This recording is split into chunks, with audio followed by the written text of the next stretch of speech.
Bago tayo magsimula ng ating reaction video, medyo bothered lang po ako dito po sa thumbnail ng ating ngayong gagawa ng reaction video. At ito rin po ang title. Medyo misleading po yung thumbnail niya, no? Saka po yung title. Ang title po nito, Why BTS Can't Hate SB19. The real reason respect is growing between them. Siguro po clickbait, pero hindi po kasi maganda yung actually yung thumbnail niya, kasi po parang pwede po mag-spark po yan ng kaguluhan, no, between sa dalawang boy group, no, na hindi po natin alam kung totoo po yan.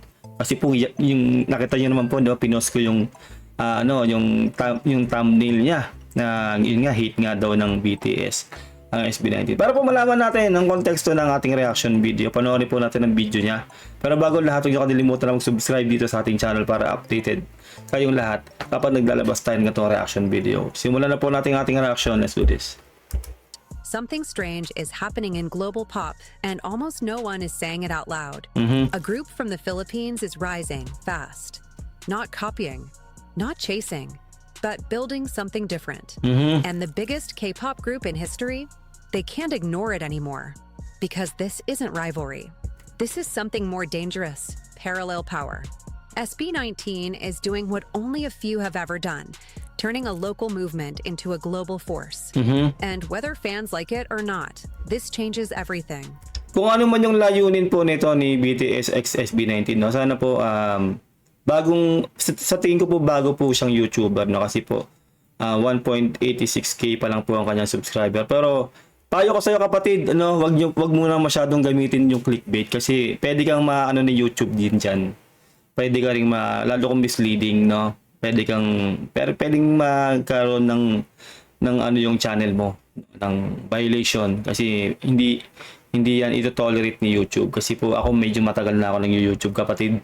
Medyo mo yung mga ganung diskarte para magka-views ka, kasi kailangan kasi kung anong sinasabi mo sa thumbnail mo, yun din yung laman ng iyong video, no. Kaya payo ko lang niya, kapatid, no, para hindi ka ma-violation. At syempre, magkakaroon kasi ng hati-hati itong fandom, no, lalo po ng SB19 at fandom ng BTS, kung hindi totoo nang galit ang BTS sa SB19 dahil yun yung thumbnail mo, no. Payo lang yung, kapatid. Like, share, and subscribe because this story gets deeper. At the beginning, the narrative felt predictable. When SB19 first appeared, the internet rushed to label them K-pop copycats, manufactured idols, another version of BTS. The reasoning seemed obvious on the surface.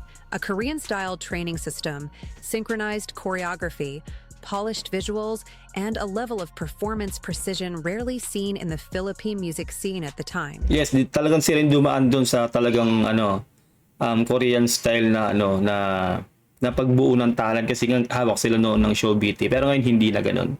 Siyempre, wala na sa show BT. Kumbaga masasabi natin silang indie na sila itong SB19 na. Kumbaga hawak na nila yung sarili nila. Critics assumed this was just another attempt to replicate a winning formula, and like many before them, they expected SB19 to fade quietly when the hype passed. But what most people missed was the shift happening underneath. SB19 never denied their K-pop influence. Instead, they absorbed it, then rebuilt it through their own cultural lens. Saka di ba, sa pagkakalam ko, idol din ng SB19 ang BTS.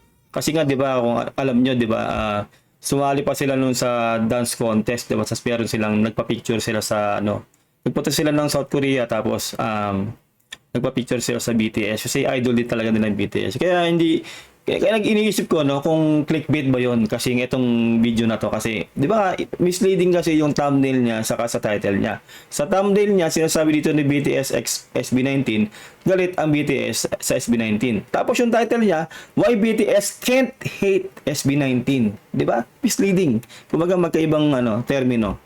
Kaya, kapatid, no, medyo mo lang yung yung content mo, pati yung thumbnail mo. They introduced Filipino language into global-facing tracks, embedded local identity into their storytelling, and created a sound that didn't feel imported. It felt rooted yet export-ready. What looked like imitation was actually evolution in motion. And slowly, the narrative flipped. The same structure that once triggered criticism became proof of discipline and global readiness. Instead of disappearing, SB19 forced audiences to confront a new reality. Influence doesn't erase originality, it can amplify it.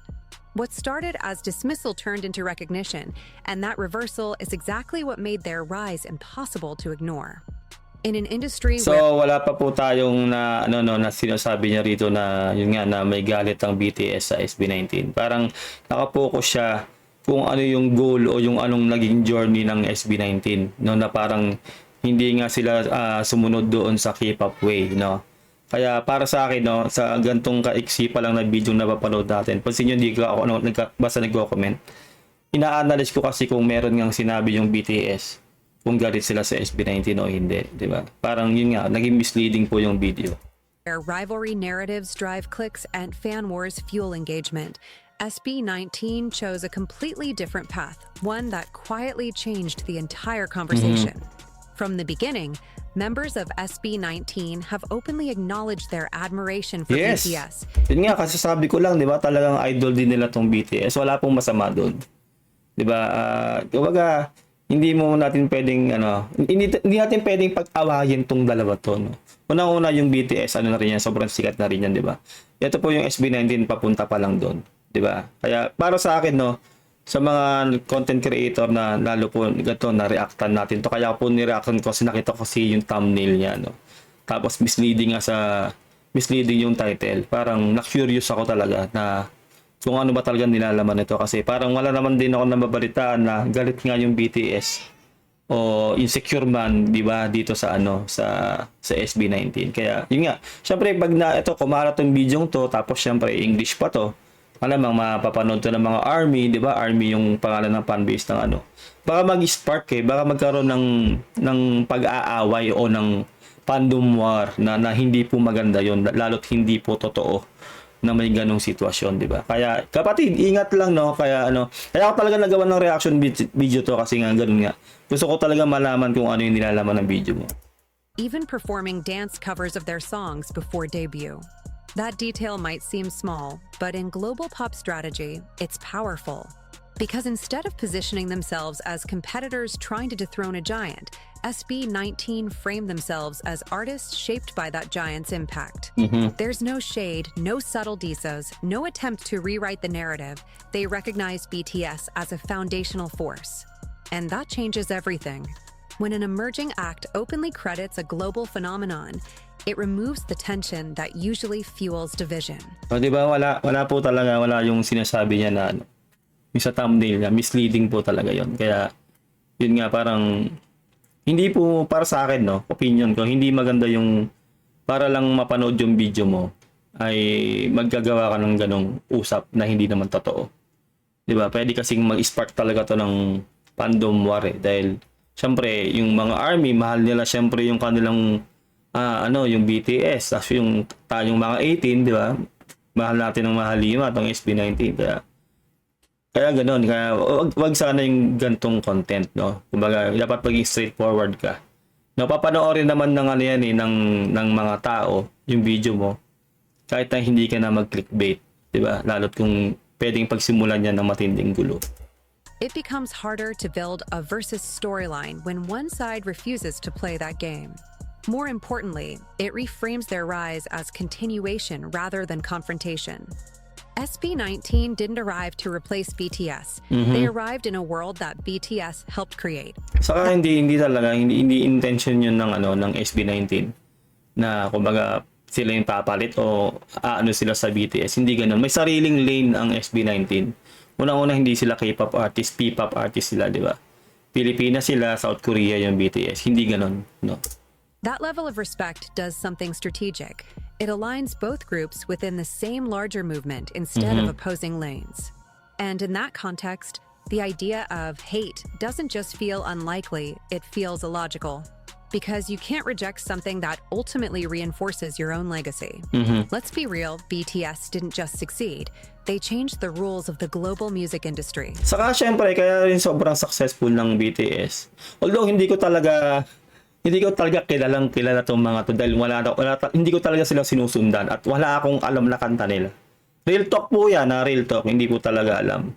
Pero syempre, hindi naman tayo engot para hindi malaman na sikat sila, di ba? Unang-una kaya rin talaga sobrang sikat sila. May talent din syempre sila, tas may itsura. Di ba? At syempre, suportado mismo ng South Korea.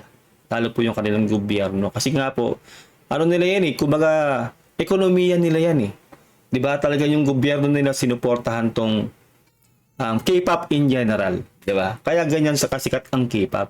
'Di ba? Na which is hindi ganoon sa Pilipinas, no? Sa atin hindi ganoon. Kumbaga, itong ginawa ng SB19 to ay talaga pong dumaan talaga sa butas ng kara. Yung unang-una po yung funding nila, 'di ba? Yung pera nila.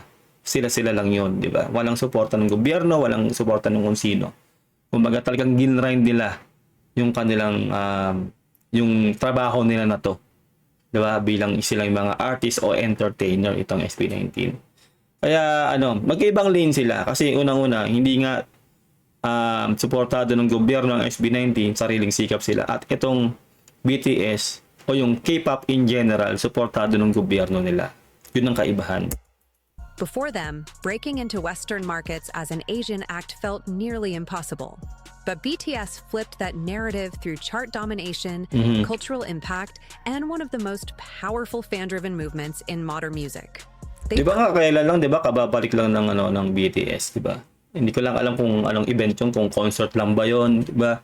Talagang bumalik yung BTS. Tapos dinumog pa rin, syempre marami pa rin fans talaga ang BTS. Proved that language wasn't a barrier, that authenticity could scale globally.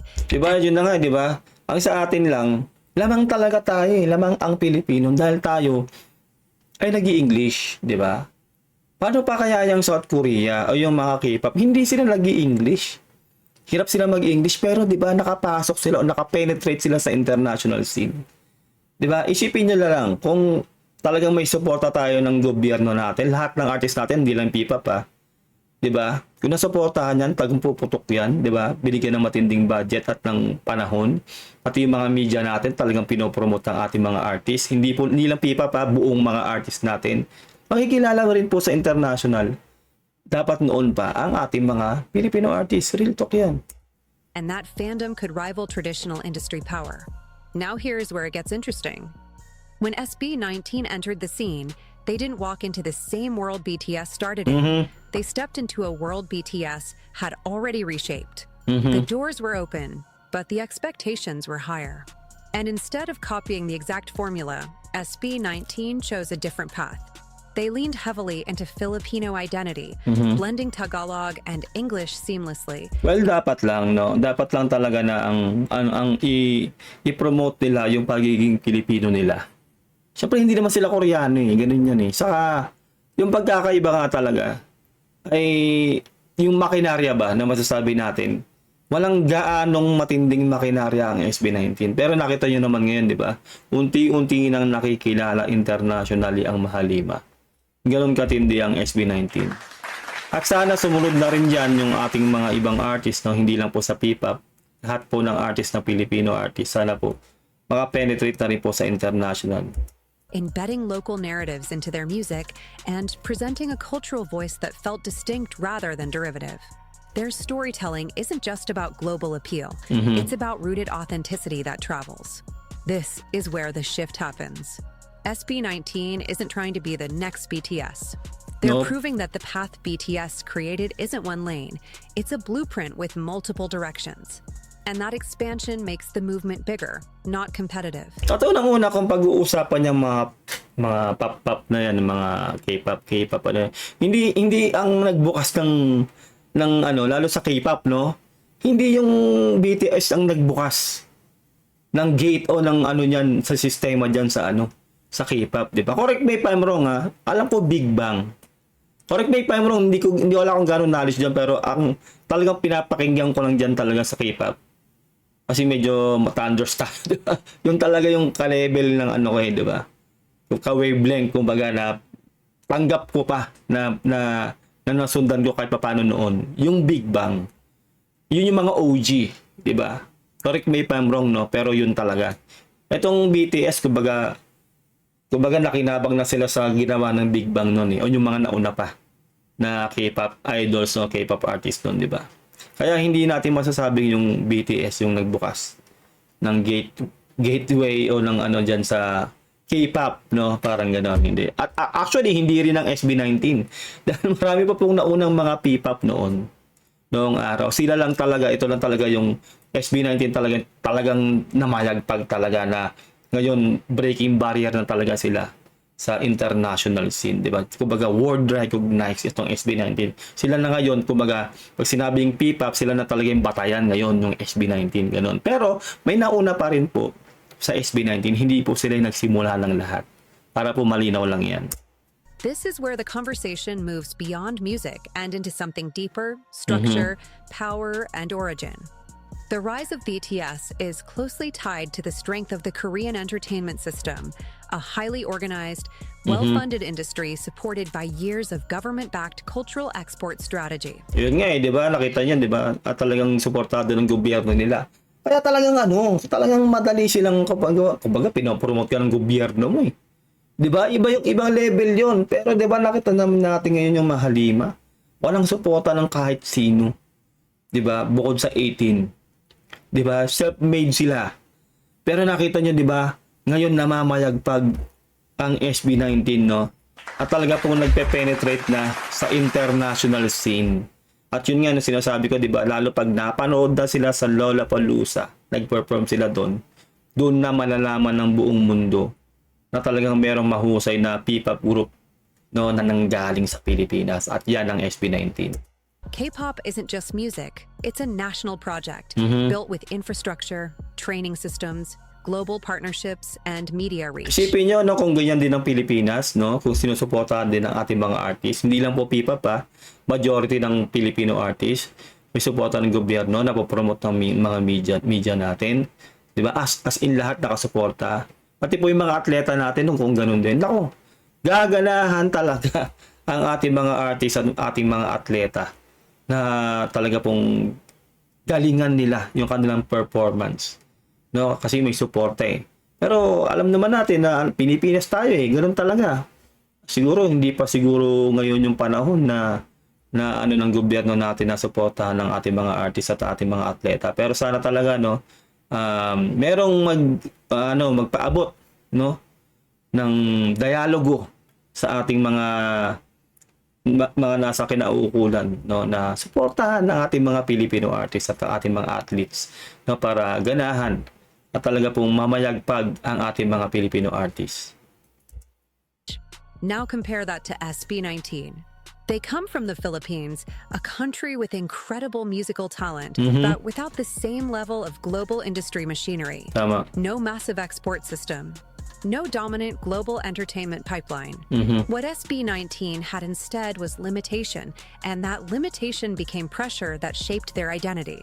They didn't rise because the system pushed them forward. They rose by pushing against the absence of one. Tama, saka yun nga, yung sinasabi natin, di ba? Dibaga talagang butas ang karayo yung dinaanan ng SB19. At yun ang simula nung sinaga ng SB19 to at namayagpag sila, sunod-sunod na naging domino effect na. Naglabasan ng iba-ibang grupo, di ba? Yung Alamat, yung G22, yung Bini, at kung ano-ano pang group na hindi ko nakilala. Ang dami na pong mga sumunod, no? Kaya, yun nga. Kumbaga, ang kagandahan din sa SB19, di ba? Hindi sila selfish. Hindi sila yung kamilang, hindi sila ganon. Saka hindi sila ma-ere. Wala silang ere. Talagang down to earth ang Mahalima hanggang ngayon. Hindi sila kinakain ng kasikatan. Yun ang kagandahan sa kanila. Kaya ngayon talaga, sinusuportahan din nila yung ibang mga P-pop groups. Di ba? Kahit isipin nyo, walang promotion, no? Di ba? Pero nakita nyo naman ang ginawa ng SB19 talaga, breaking barrier. Ngayon talagang papunta na sila doon sa pinakamatinding tugatog talaga sa international scene. And yet, despite that imbalance, they broke into global conversations, Yes. charted internationally, and positioned themselves as cultural representatives of Filipino music on a world stage. Saka syempre, kudos din sa ating mga 18, di ba? Real talk.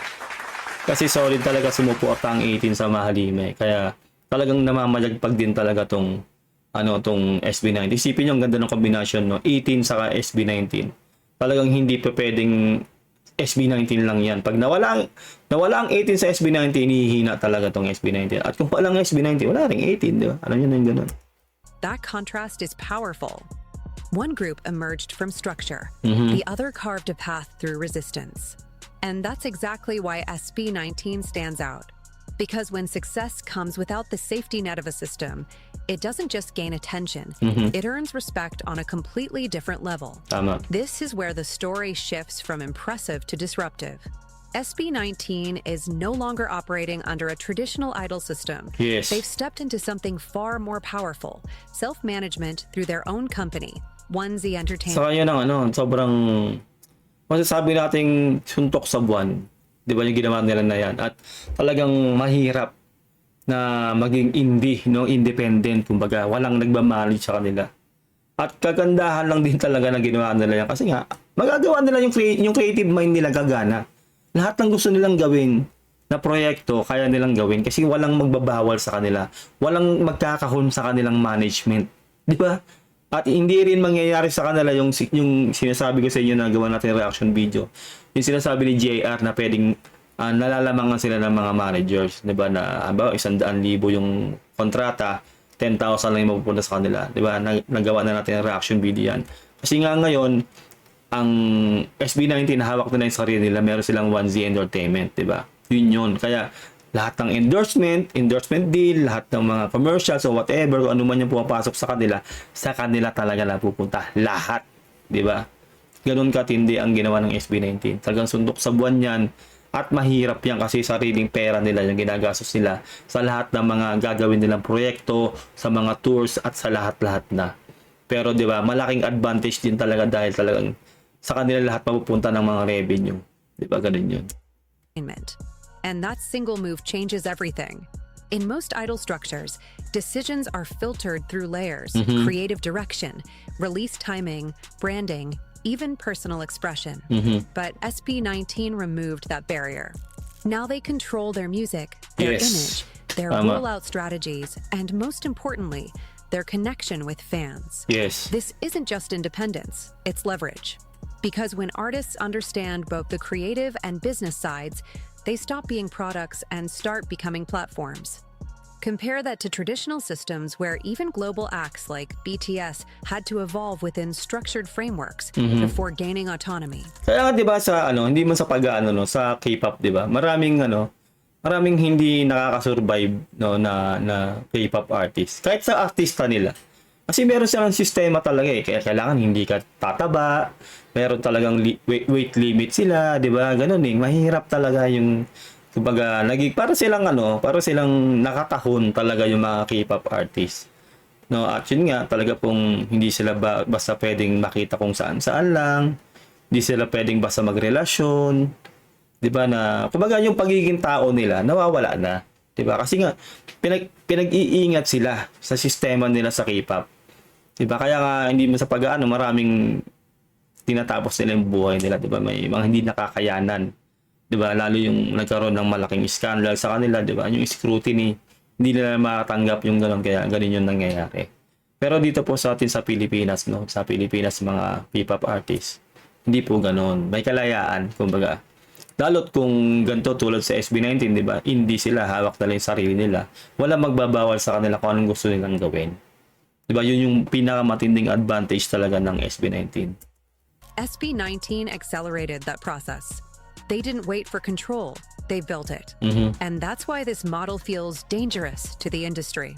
It proves that a group can maintain global quality without relying entirely on a centralized machine. Yes. It hints at a future where artists don't just perform within the system, they design it. And once that idea spreads, the balance of power and music doesn't just shift. So, ito yung maganda na yung pinapakita niya na to. Yan ang maganda. Yung kumbaga, lahat sila involved sa proyekto nila.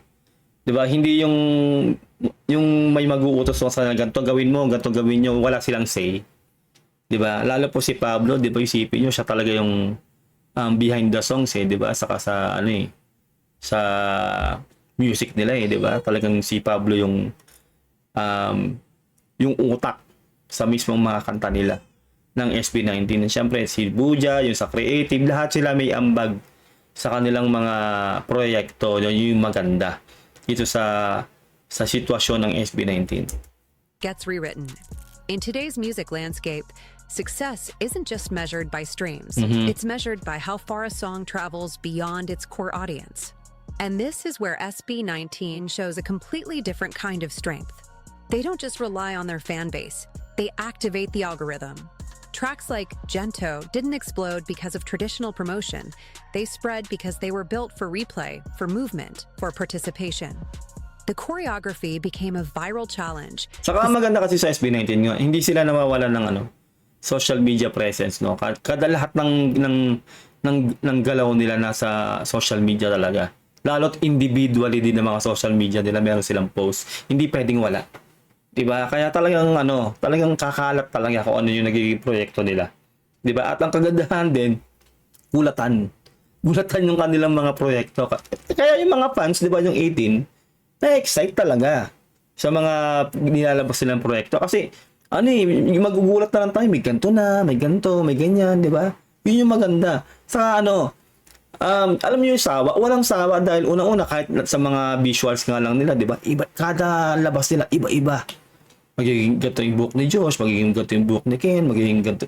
Basta iba-iba yung nagiging itsura nila. Kumbaga laging fresh, no, sa paningin ng 18. Yung mga ginagawang proyekto at saka syempre sa mga visuals ng Mahalima. Sound clipped perfectly into short-form content, and suddenly the song wasn't just being heard, it was being recreated across platforms. That's how modern hits are made. And SB19 understands that at a structural level. By 2026, songs like Visa pushed even further, landing on Billboard's World Digital Song Sales chart and proving that their reach wasn't just viral, it was measurable on a global scale. This mirrors the same early digital momentum that helped BTS break into international markets, where fan engagement and algorithmic visibility worked together to amplify impact. But here's the difference. SB19 is operating in an era where algorithms are even more dominant, and they're designing music that thrives inside that system. Yes. They're not just releasing songs anymore. They're creating moments that the internet can't ignore. This is the stage where ambition meets execution. SB19 has moved far beyond aspirational global reach. They are actively implementing a strategy that positions them on the international stage. A major milestone came in 2026 with their collaboration with Jolin Sai on the track Emoji, designed explicitly to penetrate Asian markets outside the Philippines. Iba talaga, iba yung yung emoji, no. Lalo yung para sa akin sa panahon ngayon. At yung music video ng emoji, yun talaga yung pag tiningnan mo talaga mukhang internationally made. Kaya yung ginawa natin ng reaction video behind the scene, di ba? Kala ko talaga ginawa yung emoji music video sa ibang bansa. Yun pala sa Pilipinas lang pala yun. At si Jolin pala yung pinapunta nila sa Pilipinas doon sa sa one zone nilang di ba? Yung sa building nila. Grabe yung SB19. Kada labas sila nag-i-improve lagi yung kanilang quality, lalo na kanilang mga music video. Kaya talagang marami talagang napeke o marami talagang nagulat, no, dahil doon sa music video nila talaga international yung dating. Kaya mapagkakamalan mo talaga siyang gawa siya sa ibang bansa. Napeke rin ako doon. Yung pala sa Pilipinas lang nila ginawa yung music video na yon ng emoji. Sobrang galing talaga ng SB19. Siyempre, kudos din kay Jolin. This wasn't a casual feature. It was a calculated move to expand regional recognition while maintaining cultural authenticity. Beyond collaborations, SB19 is executing global touring plans, performing in multiple countries, and appearing at international festivals, directly engaging audiences who are traditionally dominated by K-pop acts.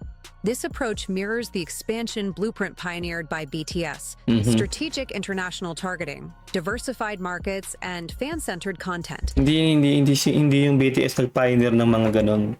Medyo yung siya doon. Kasi sabi ko lang, 'di ba? Hindi naman yung BTS yung nagpasimula ng K-pop.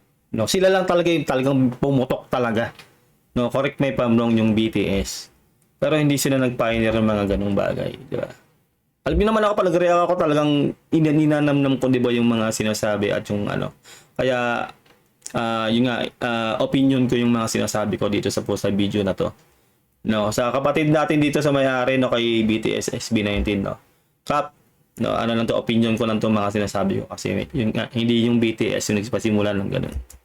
But SB19 is doing it independently, without the massive infrastructure that BTS had. This independence underscores the significance of their achievements. They are proving that global strategy doesn't require a pre-built system, just precision, timing, and cultural resonance. For industry observers, this is no longer hypothetical. SB19 isn't chasing global influence. They are building it, executing a blueprint that validates both Filipino artistry and independent strategy. Their rise is a case study in intentional, measurable global growth. Kaya nga sabi ko nga sa inyo, di ba, sa nakarang reaction video natin, ako naniniwala ako, no, na someday tatanggap ng Grammy Award ang SB19. Itaga nyo sa bato yan. Naniniwala ako makakakuha ng Grammy itong SB19 at makikilala sila worldwide. Makikilala ang SB19 internationally. Ganun, kung ano yung narating din ng mga ibang artist, no, mararating din nila yung mga ganung tugatog. Kasi nga, ibang level ang galing ng Mahalima, no.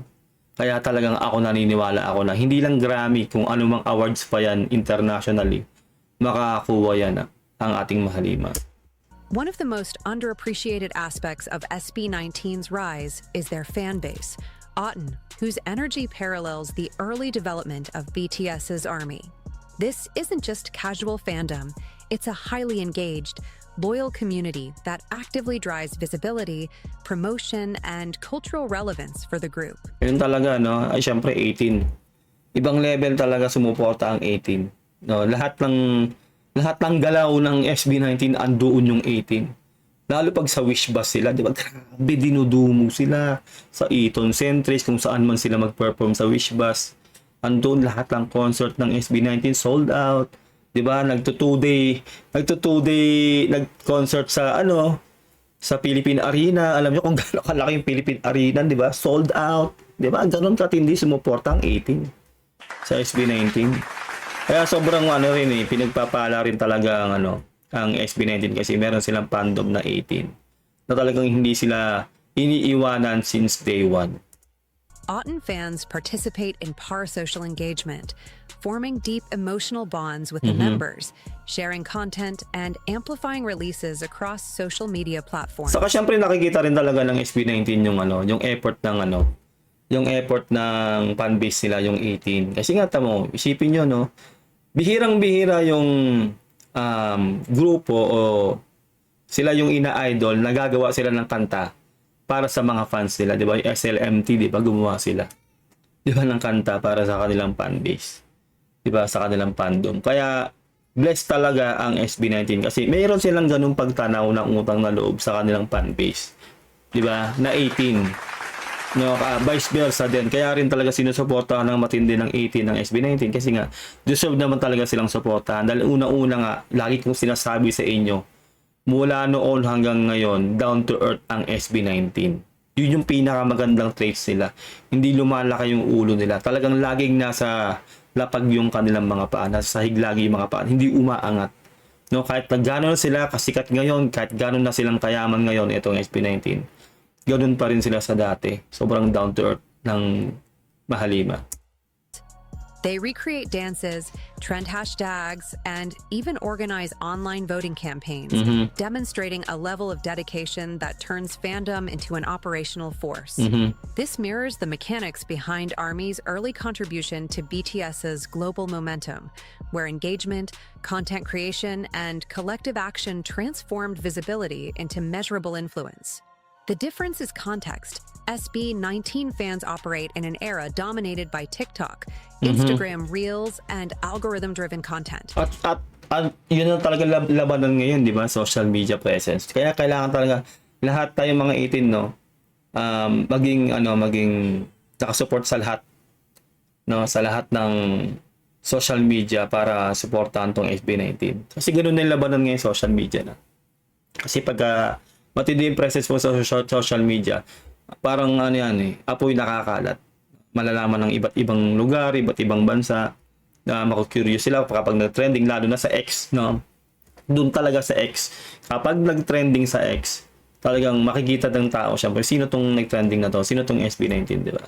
Kaya sa mga 18, no, lalo sa mga active sa X, wag niyong tigilan, no? Dire-diretso lang ang pagpo-post diyan para suporta sa Mahalima. which magnifies their impact even faster. Their loyalty and promotional behavior effectively become infrastructure, enabling SB19 to punch above their weight on global charts. For BTS, who understand the power of structured fan mobilization, SB19's approach signals not rivalry, but respect for the mechanics of fandom.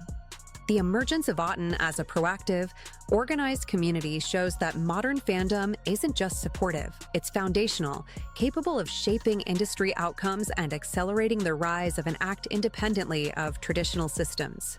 Here's the truth at the heart of the story. BTS simply cannot hate SB19, and it comes down to respect, validation, and shared legacy. So, yun nga, confirm po, no, clickbait lang po yung kanyang thumbnail, no.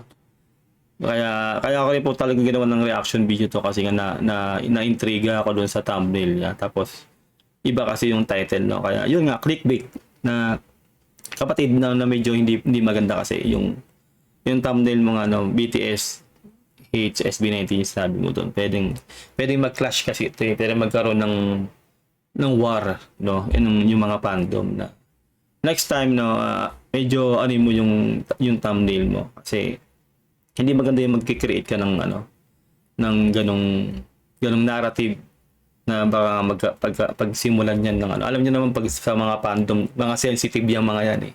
Siyempre 18 mahal ang SB19, yung BTS mahal yung ARMY mahal yung BTS, ganun eh. Kaya kapatid lang, no. Payo ko lang, no, kasi pwede ka ring uulitin ko, pwede ka ring kasing maano ng YouTube. No, basahin mo yung community guidelines ng YouTube. Baka pwede kang, lalo kung halimbawa bila kang i-report itong channel mo, magkakaroon ng problema yung channel mo. Kaya yun, next time ayusin mo na lang, no. Kaya ako rin nagawa ng reaction video to kasi na-curious din ako sa thumbnail mo kung bakit ganun. First, SB19 has always openly acknowledged BTS's influence and impact, framing themselves as admirers rather than rivals.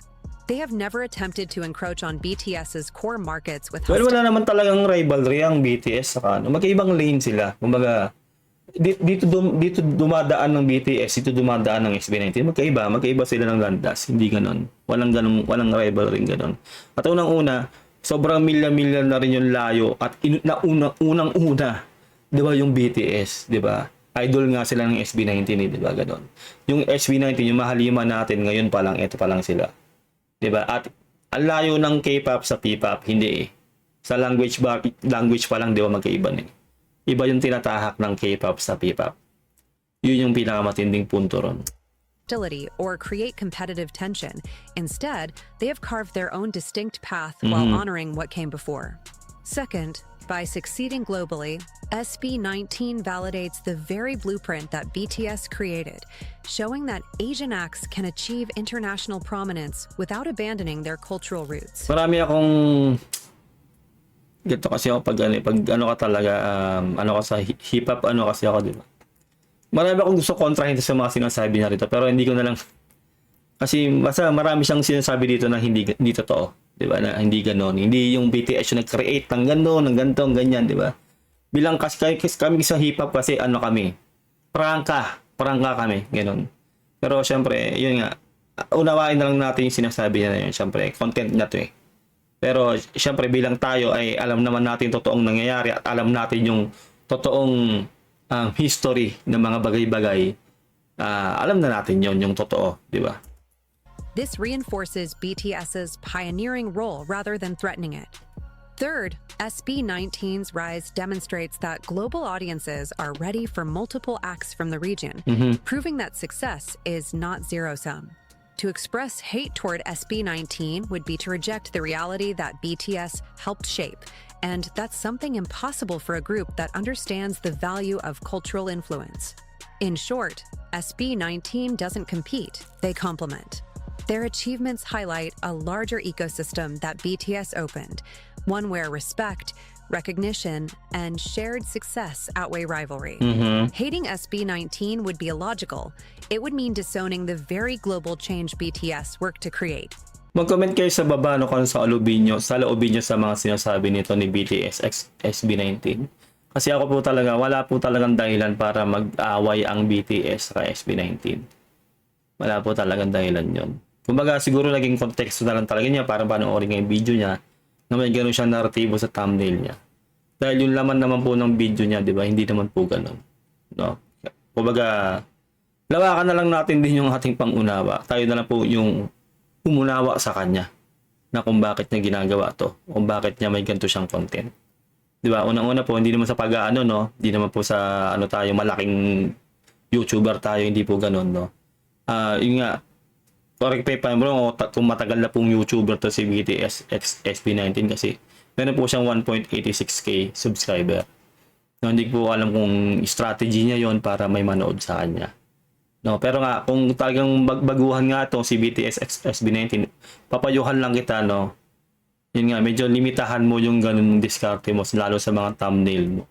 Kasi hindi lang kita pinapayuhan kasi pwede ka rin talagang madali, no? Pwede ka madali ni YouTube dahil sa clickbait. Bawal yung clickbait sa YouTube. Lalo't kung misleading talaga yung thumbnail mo saka yung nilalaman. No, hindi lang thumbnail mo pati yung title mo, no. Tapos iba yung laman ng video mo, iba yung sinasabi mo sa video mo. Pwede kang ma-community guidelines ni YouTube lalo kung halimbawang bilang may mag-report sa iyo kasi lalo pinag-aaway mo parang gano'n, parang 'di ba, pinagsasabong mo yung mga fandom, 'di ba? Pwede kang ma-report itong channel mo, baka di mo natin masabi, baka bilang ma-terminate yung channel mo kasi nga misleading.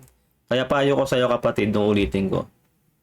Medyo ayusin mo na lang next time. The rise of SB19 signals a transformation far larger than a simple comparison with BTS. This isn't just about two bands on the same global stage. It's about the decentralization of pop dominance in Asia. For decades, the narrative was Korea-centric, K-pop as the singular Asian export dominating Western charts. SB19 proves that this model isn't exclusive. Their success, rooted in Filipino culture but optimized for global appeal, shows that multiple countries can produce world-class acts capable of charting, touring, and commanding attention internationally. Actually, lahat ng bansa kayang mag-international, mag-penetrate sa international. Kailangan lang talaga yung matinding suporta ng mga bansa nila at ng kanilang mga mamamayan at ng gobyerno nila. Hindi lang po Pilipinas, no? Ng Indonesia, Malaysia, lahat po. Lahat ng ng mga bansa pwedeng maka-penetrate talaga sa international tulad ng ginawa ng South Korea, 'di ba? Kung ganun lahat ng mga bansa may mga matinding suporta sa mga artists nila, talagang makaka-penetrate 'yan. 'Di ba? Sa international. Ganun 'yun. Kaso nga lang itong SB19 talaga kumbaga self-made sila. Pero nakita niyo naman partida, 'yun na nga partida, self-made sila. Sila lang nagpo-promote sa sarili nila. Walang backing ng gobyerno, walang suporta ng gobyerno, 'di ba? Yung mga mismong Pilipino pa hindi pa solid yung suporta sa kanila, 'di ba? Talagang kumbaga hindi buong madlang Pilipino ang sumusuporta sa SB19 o sa P-pop, 'di ba?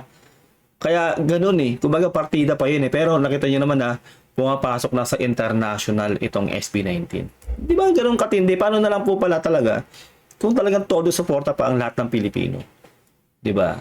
Pati yung lalong gobyerno natin. Andun na rin tayo matagal na dapat sa international scene. The implications are enormous. Fans are no longer bound to a monopoly of taste. They are choosing diversity, celebrating artistry from different cultural origins, and expanding the very definition of global pop. Multiple acts from across Asia can now coexist, collaborate, and compete on merit without overshadowing each other. SB19 embodies this new wave, independent, culturally distinct, and strategically global. Tama. BTS may have opened the door, but SB19 demonstrates that the door wasn't singular. This shift Siguro kaya sinasabi yung BTS nag-open ng door, BTS yung created sa ganon. Kasi yung BTS siguro yung medyo halos hindi man level. Ibig sabihin yung kalapit na era ng SB19, no? Kasi nga ako talaga ang inaano ko talaga yung mga nauna noon, mga Big Bang, yun yung simula talaga. Yun yung nagbukas ng pinto, 'di ba? 'Di ba? Sila yung originator, 'di ba? Correct me if I'm wrong kung may nauna pa sa Big Bang. No, yun talaga yung mga OGs, yung mga nagsimula. 'Di ba? Kaya hindi pwedeng kalimutan yung kasi sila nga nagsimula. Lahat ng mga nauna dapat yan ay sinasaluduhan, 'di ba? Kasi sila yung simula noon eh. No, kaya siguro kaya niya sinasabi dito yung BTS niya kasi medyo kalapit na era lang siguro ng ng SB19 kaya nasabi niya 'yon, no. Signals across Asia contribute to a pluralistic, globally recognized pop ecosystem. Ultimately, the story isn't BTS versus SB19. It's about a continent redefining its cultural footprint and fans embracing a richer, more diverse musical world. Ayun lang po, no. Ayun, no. Sa'yo kapatid, BTS SB19. Hindi kita ini-hate, ha. Kumbaga, pinapayuhan lang kita dito sa content mo, no. Ayun nga yung tungkol sa thumbnail. Alam mo na yan kasi content creator ka din. Ayun, sana nagustuhan niyo ating reaction video. Mag-comment kayo sa baba kung ano sa loobin niyo sa napanood nating video na to ni BTS x SB19. Ilalagay ko po sa description ang link ng kanyang video para po makapag-subscribe po kayo sa kanyang channel. Suportahan po natin siya, dagdagan po natin yung kanyang 1.86k subscribers. Ingat po kayo lahat. Huwag niyo kalilimutan na mag-subscribe at syempre mag-like sa ating video. Malaking tulong po yan sa ating channel. God bless and peace out. Bye.